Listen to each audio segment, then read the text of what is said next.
Hey, so this is the fourth insight for this week. Now, the question on insight number 3 is what do you learn from section 29? What do you learn from this about the second coming from this section? And what I learned is in verse 24 and 25. We're going to cover that now. So, verse 24 says, "For all old things shall pass away." And as I joked with my husband, I said, "No, this doesn't mean you, honey. You're just old in another way." Cheeky, eh? Anyway, start again.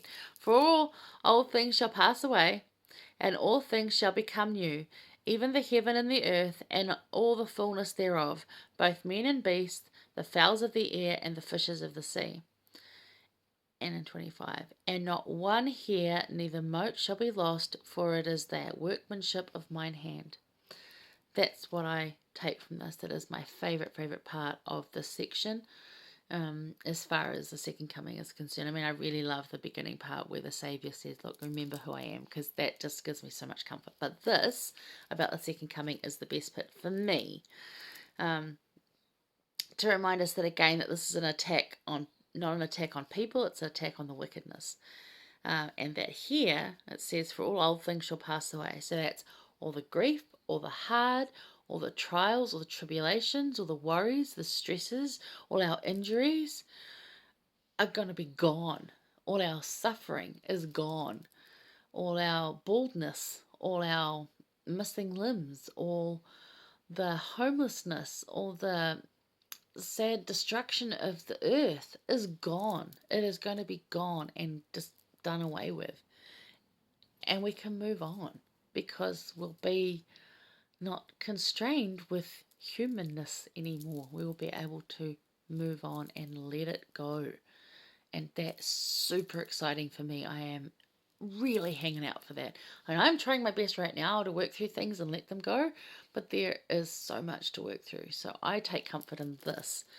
And in verse 25, that not one little bit is lost. So right now, where it's all thin here because I had to have medication and stuff, because I've had cancer, because all sorts of things, and it's not going to go back thick. It's all thick back here, but you can't see that. Now it's all thin there, that thing, and then there's this thing, and then there's, all sorts of, like, my broken foot and my scars on my hands when I put them through a window. There's all sorts of injuries that plague me every day, and people have worse than that too. There's emotional scars that I carry that the only way they're ever going to be healed is through Jesus Christ and through the atonement and after I have finished living here. That's the only way. I can do my best to look after them right now, but they're not going to go away. I'm just going to carry those, and Jesus Christ will take them from me, and that's what this is talking about. They're going to be gone, and I'm going to love that part. Heavy burden truly lifted off and given.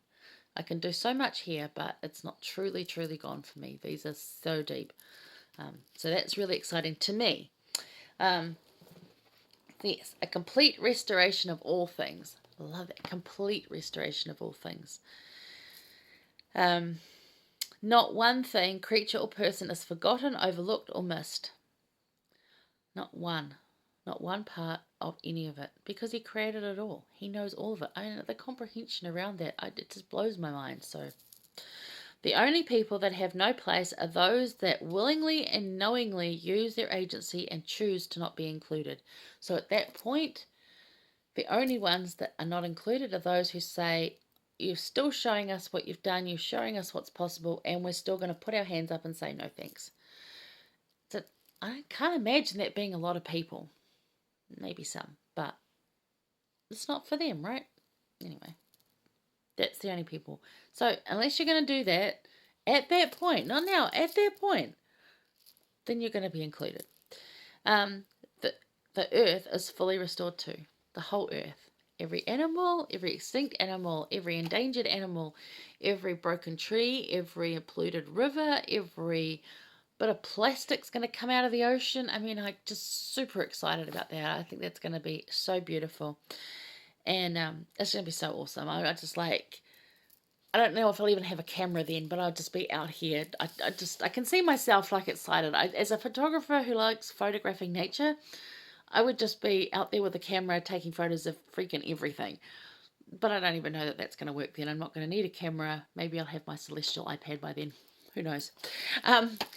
Anyway, so the quote I got from this is I said this will be really awesome and it might sound familiar. Okay, what's the 10th article of faith? Because really read it in context to these verses. Interestingly, these verses are some of the ones referenced by the 10th article of faith. And how glad are you that Joseph Smith wrote these, right? So glad. Right, so I can remember it, but I want to get it word perfect for you. So I'm going to read it. But I can remember it and I get a few words kind of muddled up. Not that they really essentially matter, but I want to get it right for you. So here we go.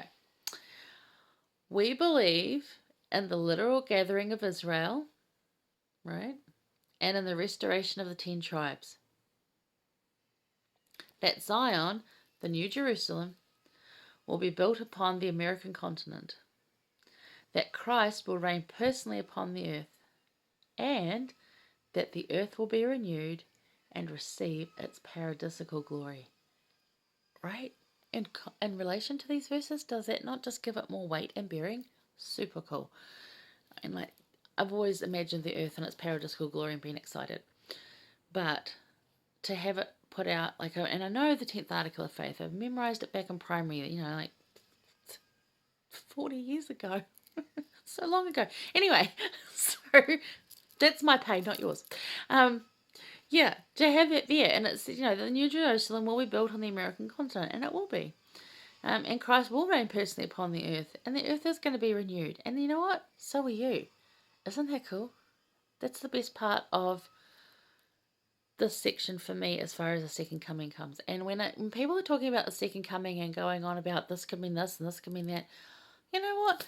I'm just like, cool. And it's nice to be informed. It's like watching the news. I like to see the headlines. I like to know what's going on. But I'm not going to soak it in that much because I'm just trying to do today. So that's me. If you want to dive deeper, you go dive deeper. And sometimes I like to know a bit more and I do that. But I pick my moments. And mostly, I just focus on that a complete restoration of all things. And that if I do my absolute best and say, yes, I'm with you, Jesus Christ. I am with you.